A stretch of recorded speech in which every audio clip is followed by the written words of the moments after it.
Educational points. 1. How to optimize the dose of ketamine. 2. How to determine the type of nerve pain, that is, neuropathic pain, that will respond to ketamine. Okay, Katie, it's now the day after your third and final ketamine infusion. It's June 3rd, 2011. And we had a discussion with the family here. And by the way, let's introduce everybody here. You got two doctors, two Dr. Alexanders. Your father over here, of course, he's a surgeon, and your mom's a pediatrician. And we said that there were a couple of things that we might share with others as far as an educational opportunity. And the two things we talked about from your experience that we'd focus in on is, number one, is how do you optimize the dose of ketamine, okay? And in your particular situation, as you might recall, you require higher doses than most people do to get the effect that we want. So we're going to talk about that. The other thing that your case illustrates, I think, from an educational standpoint, not all nerve pain is the same. And you've got what we call a radicular pain that radiates down your leg, and I'm going to ask your dad to comment on that. So why don't we do that?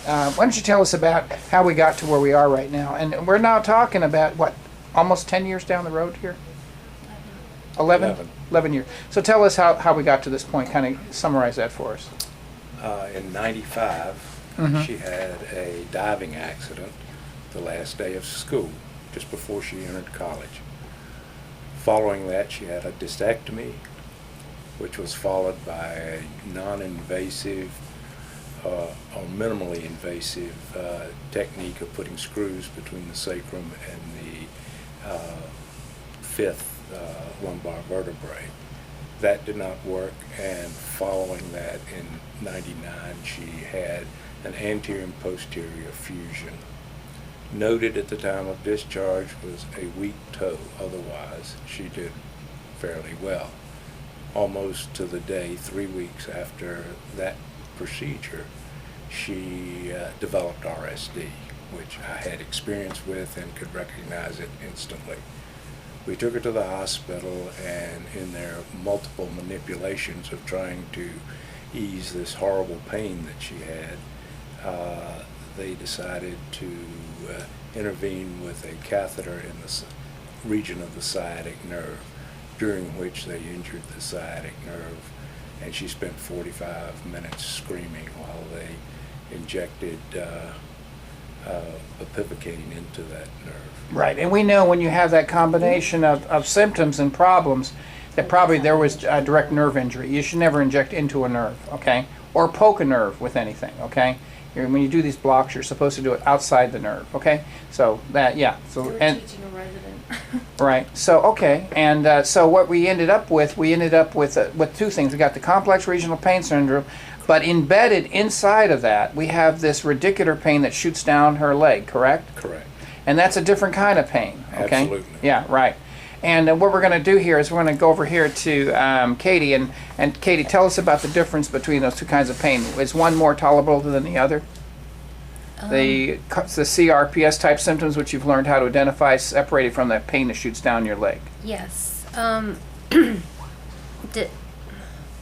the compression from the surgery in the peroneal nerve, that I lost the function of my foot from the sciatic damage from that, and that is I don't know how to explain. You have the shooting pain. Okay, we just talk about symptoms now. You got the shooting pain going down your leg, so that's a radicular component. Is that easier to live with than the sensitive skin and the burning pain? Oh, the diffuse? absolutely, right. absolutely, right, absolutely. And I think one of the take-home messages we want to make here is that when you're treating patients that have a combination of types of nerve pain, that where the ketamine is most effective for the CRPS pain, and that's the pain that's most disabling. Would you agree with me on that? I would definitely agree with you right. on that. And the pain that you experience shooting down your leg, that's something that's more manageable, especially when you engage in the heated pull exercises. Correct? Absolutely. Okay. So I think that's the important take-home message here, is that not all nerve type pain, or what we call neuropathic pain, responds the same. Let me go over here to your dad. Did I pretty much say it the way it is? I think that's exactly. Okay. Okay. Very good. And for the 10 years that she was basically in bed, Right. with this, it was all the Right. Crips pain Right. and not the shooting pain. Right. So, and since you're a pediatrician, you just tell me briefly what kind of what are the emotional consequences of suffering like this for 10 years or so with CRPS? They're pretty devastating. Yeah, To the point yeah, of yeah. not wanting to be here anymore. Yeah, It's very exactly, difficult. exactly. So this has not just consequences physically, but also serious emotional consequences. Took away my entire identity. Yeah, I yeah. mean, I was an athlete. I had my whole life set ahead of me, and Yep. I was taken down to being somebody who had trouble in school, which I never had trouble before. Right. Focusing, having any sort of social life, connecting with people. It was completely isolating and debilitating. Okay, so now we talked about the differences between the neuropathic pain as it relates to, the radicular type versus the CRPS type. Now we're going to turn to another issue, and that is, and your dad was there in the room, and as a physician, especially you, a specialist not only in surgery but in intensive care, right? A critical care man. You've seen the way we monitor these patients, right? And you were there, and there were two things we're looking at in particular. We're looking at our vital signs, right? Saturation, blood pressure, heart rate, and so forth. But we're also measuring her level of consciousness, right? Correct. So what do you think of that method? Do you think that, and you being in the room, does all of that come together in your head as the way to go on trying to get the dose as high as we can? Because we know the higher you have the dose and the longer you keep it up there, the more beneficial effects. Oh, I think definitely that's the way to do it. And I was very fortunate to have a chatty daughter. Yep. And I could monitor her level of consciousness during the entire Right. thing. Just talking to her. Right. And her vital signs obviously were stable. Right. And I guess the biggest thing in ketamine is to make sure the saturations stay good. Exactly. And the other part of the story here is there is no magic dose, is there? Absolutely. You have to go to the clinical effects. You can't, with her we could get her up to 300 milligrams an hour, but most patients we can't. We may get up to 200, but not 300, okay? So each individual it's not a cookie cutter thing. Each individual is different. And we're going to play a little video here of her when we got her up to around 300. And what we're looking for here is impairment of cognitive function, having difficulty with speech, having difficulty retaining any type of memory, but yet still being able to answer a scripted question like, what's her mother's name and so forth, what state do you live in.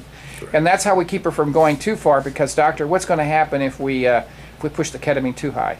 She will lose her airway. That's right. And That's called coma, isn't it? aspiration. That's right. Close. Close to coma, Close right? to coma. And we're not going to intubate her, okay? Correct. So that's the key here is the fact that you have to titrate to effects that consider both her level of consciousness and her vital signs both. And also important is creature comforts. If she's uncomfortable, if she tries to fight through the ketamine, you're not going to get the dose up.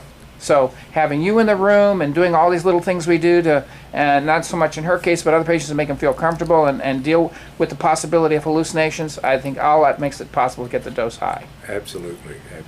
We've been very fortunate Yeah. to be able to keep her dose high Right. and get the desired effect, Right. which has just Right. basically been a miracle. Right. Well, that's. Do you agree? Do you agree with your husband here? You think this is a little bit of a miracle? I do indeed. I do indeed. It's- All right. Okay. Are we ready to do? Because we're going to show your so people will see what it is. We're going to cut away here in this video, and we're going to show people what it's like when you go through these different levels of consciousness, because that's something people need to understand and appreciate.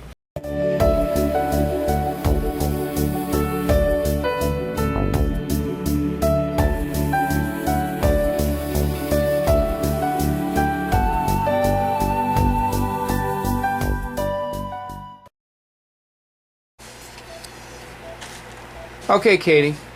Katie, can I ask you a question? Yes. All right, you ready? Your dad's over here, okay? And I notice on one side of his coat he has 4 buttons, and on the other side he only has 2 buttons, okay? Katie, what did I notice about your dad? Can you tell me? What? All right, I'm going to say it again. You ready? Can I ask you a question? Yes. Okay. My question is this. On one side of his coat, he has 3 buttons. On the other side, he has 4 buttons. Okay? So what did I notice about your dad? Can you tell me? Don't look, don't cheat. What did I notice? Huh?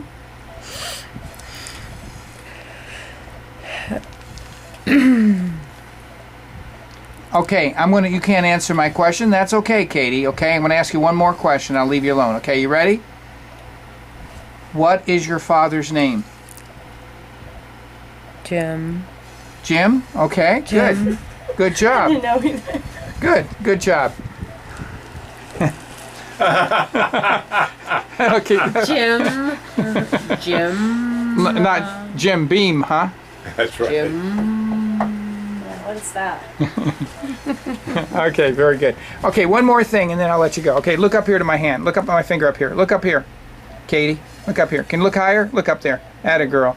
Little nystagmus going on. Okay, very good. Good job, okay?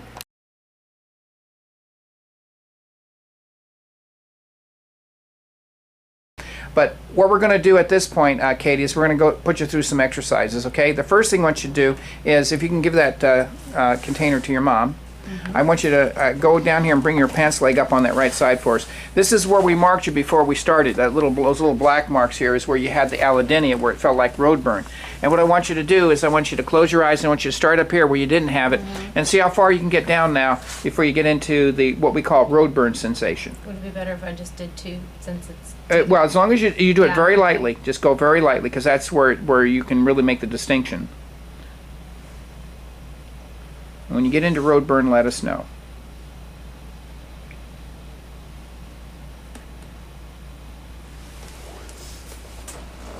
Okay, right in here. Okay, so clearly it has shrunk.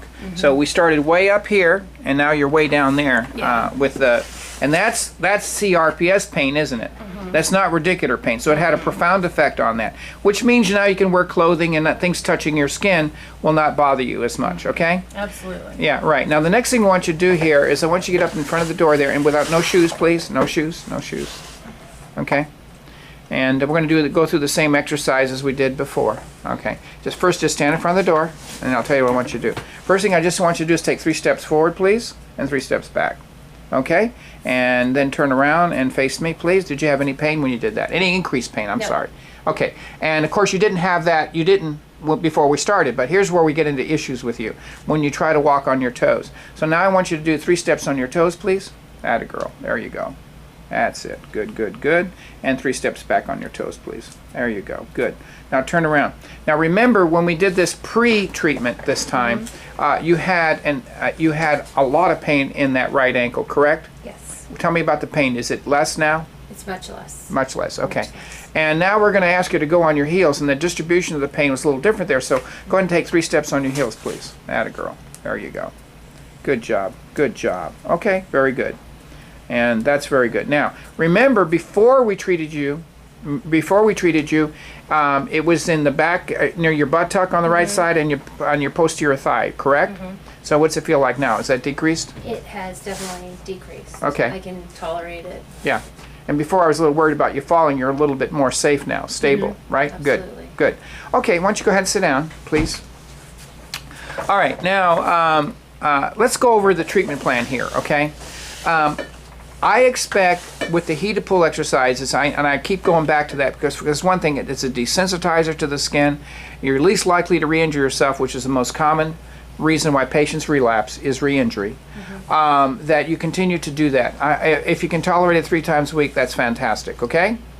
I'm also going to recommend, well, by the way, before I go on from there, you know, there's only so much you can do with weight bearing, okay? So I think you still need to, be careful that you don't re-injure yourself getting a little carried away, okay? The other thing, water can be a profound stress reliever, and as you know, everybody in this room knows, stress is if you have CRPS, it's one of your worst enemies, because it can set off the RSD. So you can find, you know, ways to find stress management through water therapy, and one of the techniques we use quite a bit around here is called Watsu. I'm sure you've heard of that, Watsu. Yes. Now, one of the things I want you to do here is I want you to think about, when you get in the water, of measuring your exercise tolerance. So let's just say you could tread water, let's say for whatever, 5 minutes. but the next week you're going for 6 minutes. Well, you're making progress in terms of your exercise tolerance. And I think it's well worthwhile documenting by way of a diary your improvement in exercise tolerance. You know, you went a whole year without needing another ketamine infusion. I'd like to see if we can stretch that out a little bit longer this time. And I think... And with no injury, yeah. Right, with no Which injury, is right, great. exactly. So I was in so many times right. with injury. So, but you need a gauge to know when you really need one. So if you're not making improvement in your exercise tolerance, that might be a good signal that, yes, you're about ready for another ketamine infusion, okay? In the summer, the heat change, that was huge. Like when it started to get much hotter, like that getting hot and Yeah. sweaty and outside and with Right. the water. I mean, that was harder for me in aggravating. terms of stress, Right. in terms of feeling just like, you going out of your skin. Right. Because when you drip water on your legs, sweat, I mean, that is tough. Sure. So I'd like you to continue with those heated pool exercises being a very important part of your overall rehabilitation, okay? So let's stop for a second here and see if anybody has any questions. See if the doctors over here have any questions. Oh, I'm good. You're good? Okay. How about you, Mom? Anything? Don't have Okay. any. And how about you, Katie? Do you have any questions, any comments? I have to say that I did have a blue sucker. That's why the teeth were blue Right, and right. beautiful. Well, see, remember what we said about creature comforts. One of the things that happens with some patients when they're getting ketamine, but not all, they get a dry mouth. And so, to make for your comfort, we give you this. It's on a ring, give you something to lick on, and yes, it will. Blue raspberry. It will make your lips turn blue. Yes. Correct. And my teeth. Sure. And my teeth. Or yeah. red, or green, or whatever. Right. Okay, very good. Sure. You need not to pick a dose, but to titrate the dose to effect. And you need to have a kind of a quiet, comfortable ambience Right. around the person getting the ketamine. Right. Because they feel secure and Exactly. comfortable. You're absolutely right, and that's really, really important because if they feel frightened, scared, because remember they're losing their mind temporarily. Okay, you know, Right. if they do that, you can't get the dose up. You just can't. Right. So, and for some people, it's different things. Like you notice in all the rooms here, we have these huge TV screens. Like we got one back here right now, back there in the back of the room. And we put that in there so they can play music videos. Some people that's their answer. That really makes them feel very much more at home. Right. So the ambience of the room, and in terms of making it more like being at home as opposed to being in a surgery center, is huge, and getting the dose up high Right. and so- holding it up there and Right. holding it up there. Right, and when you kind of read about ketamine, people tend to want to give you a maximum dose, and people are different. Yeah, right. Just like this And you disease ha- is and you- different. Right, Yeah. exactly. This Right. is a very unique and individualized disease, I Right. think, and so the treatment is much the same way as dealing with a disease. It's very Right. unique and Right. individual. You're right, and each individual is different. They're all different. Absolutely. And as you know, we do have, not necessarily in your case, but we have patients that come in here and they get very, very high on ketamine. They will not stop laughing over a 3-day period. I mean, when they're getting ketamine, they're having euphoria, big time. And they get benefit from their CRPS, and they don't become addicts. So it's not about having a party and wanting to have another party. No, that's just the way their body responds. Okay. So there's all these different things, and everybody's a little different. So you have to be prepared for the patient, but more importantly, the health provider to fly by the seat of their pants and adjust things according to the patient's needs. And to have somebody in the room Oh, that yeah. you are very used to, like, I mean, Absolutely. if you're not very Absolutely. used to your parents being in there or Yep. something like that, Yep. have somebody that's with you on a daily basis. Right. That knows you and in and out, like, who's been with you throughout this disease, so that understands. Right. Because when a doctor walks in or one of my staff walk in there, you may not recognize them, and some patients get paranoid. Who are you? What are you doing here? Trying to poison me? But Absolutely. if it's your mother, her voice, or your dad and his voice, Or your husband it's- in that Well, situation. you recognize them, but it's hard to when you're under ketamine. It's hard to recognize the other person in the room. It's very difficult. Okay, just okay, very good.